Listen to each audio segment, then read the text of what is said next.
इससे पहले वाले वीडियो में बात कर रहे थे बहुभुज। बहुभुज में हमने कहा था दो रेखाखंडों को या दो बिंदुओं को मिलाने से जो बना रेखाखंड है उसको एक क्रम में बढ़ाने पर जो आकृति बनेगी उसको कहा था बहुभुज। और बहुभुज में कितने प्रकार का होता है? समभुजा के आधार पर, कोण के आधार पर, अगर दोनों समान होते हैं तो किस आधार पर होता है, यह हमने बात की थी। आज हम बात करेंगे बहुभुज में विकर्ण की संख्या। विकर्ण की संख्या कैसे निकालें? किसी भी आकृति या बहुभुज में विकर्ण की संख्या किस प्रकार निकाली जाती है? हमको त्रिभुज में, चतुर्भुज में, पंचभुज में, अष्टभुज में, दशभुज में, 100 भुज में कितनी संख्याएं होगी वो हम बात करने वाले हैं। विकर्ण की संख्या n माइनस, ये एक सूत्र है सामान्य सा जिसमें मान रखने पर उनको आसानी से, अब यह n क्या है? n का मान है भुजा। भुजा क्या होती है? n 1 2 3 4 5 6 वगैरह वगैरह। अब मान लीजिए n का मान मैंने 1। अब एक भुजा से क्या आकृति बनेगी? एक रेखाखंड बनेगा। और अगर इसमें वैल्यू रखेंगे तो कोई मान नहीं आएगा। अगर n का मान अगर 2 है तो ये इस प्रकार से कोण बनेगा, एंगल बनेगा। दो भुजाओं से क्या बनेगा? एंगल। इसमें भी विकर्ण की संख्या नहीं ज्ञात कर सकते, ठीक है। तो 1 और 2 में विकर्ण की संख्या हम ज्ञात नहीं कर सकते हैं। n का मान अगर 3 है तो क्या हो गया? त्रिभुज हो गया। 3 भुजाओं से गिरिबंध आकृति त्रिभुज। तो विकर्ण की संख्या हम एक सामान्य सा सूत्र है उसमें रख करके ज्ञात कर सकते हैं कितने विकर्ण होते हैं। आइए बात करते हैं। 3 माइनस 1 वैल्यू रख देंगे। 3 2 2 माइनस 3। जल्दी नहीं करें, काटने की घटाएं का फिर काटें। अब देखिए 3 माइनस 3 मान कितना गया? 0। ये कट गया। इसका मतलब क्या हो गया? त्रिभुज में विकर्ण की संख्या कितनी होती है? 0। कितनी होती? एक भी विकर्ण नहीं होता है। अगर मैं n की जगह 4 लिख देता हूं, 4 से कौन सी आकृति बन जाएगी? चतुर्भुज बन जाएगी। चतुर्भुज। चतुर्भुज में आयत हो गया, वर्ग हो गया, समचतुर्भुज हो गया, समांतर चतुर्भुज हो गया। ये सभी आकृतियां जिसमें 4 भुजाएं होती है उसमें कितने विकर्ण होंगे वो बात कर रहे हैं। 4 4 माइनस 1 2 और 4 4 3 2 माइनस 4 6 माइनस 4। अब आप देखिए, आपको ध्यान होगा अगर आयत है इस प्रकार से 2 विकर्ण खींचे जाते हैं।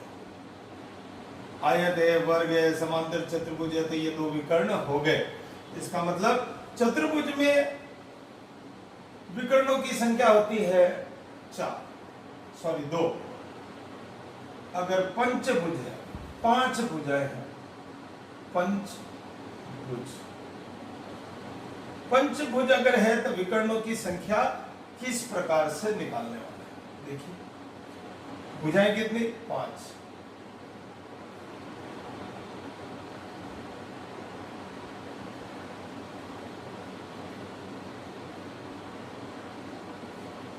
काट लें। 10 माइनस 5। अगर पंचभुज है तो विकर्ण की संख्या हो गई आपके 5। कितनी हो गई? आपको क्या करना है? भुजा का मान यहां रखना। अब मान लीजिए अष्टभुज है। कौन सा भुज? अष्टभुज। और अष्टभुज में क्या होगा? किस प्रकार से आप निकाल सकते हैं? 8 माइनस 1 बटा 2 माइनस 8। ये करता है, काट लें। 4 7 8 गुणा कर लें, घटा लें 20। इस प्रकार से हम किसी भी बहुभुज में विकर्णों की संख्या निकाल सकते हैं। मान लीजिए 10 भुज हो तो 10 भुज में भी निकाल सकते हैं। 10 भुज 10 भुज में कैसे आएगा, हल करते हैं।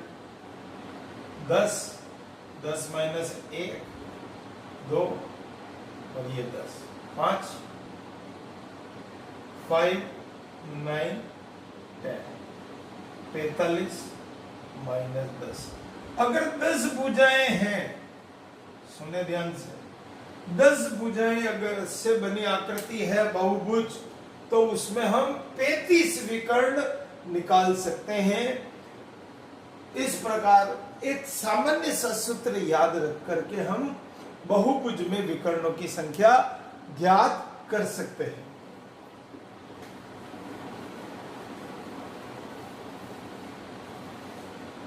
बहुभुज में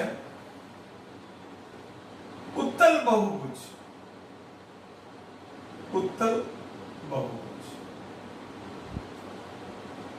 ऐसा बहुभुज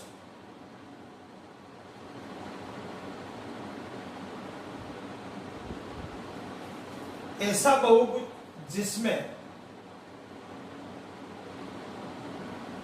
दो अंतःकोणों का योग दो समकोण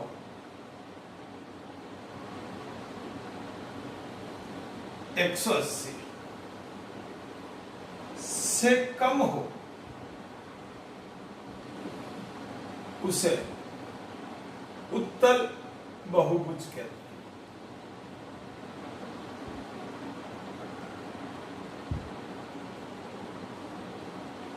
एक और होता है अवतल बहुभुज।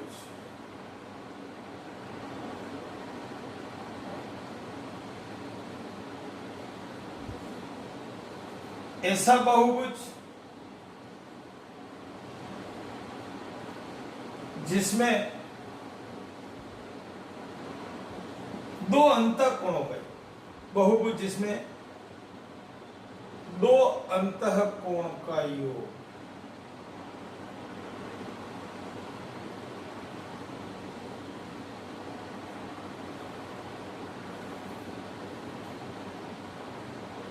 एक 180 से अधिक हो। यहां लिख ले एक कोण। कैसे एक आकृति बना देता हूं, आइडिया लग जाएगा आपको।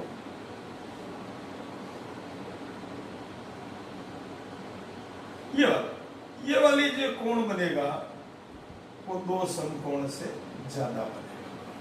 इस प्रकार की आकृति कहलाती है अवतल बहुभुज। इस प्रकार विकर्ण की संख्या अवतल उत्तल दोनों बहुभुज आप ये देखें, समझें। बहुत बहुत धन्यवाद।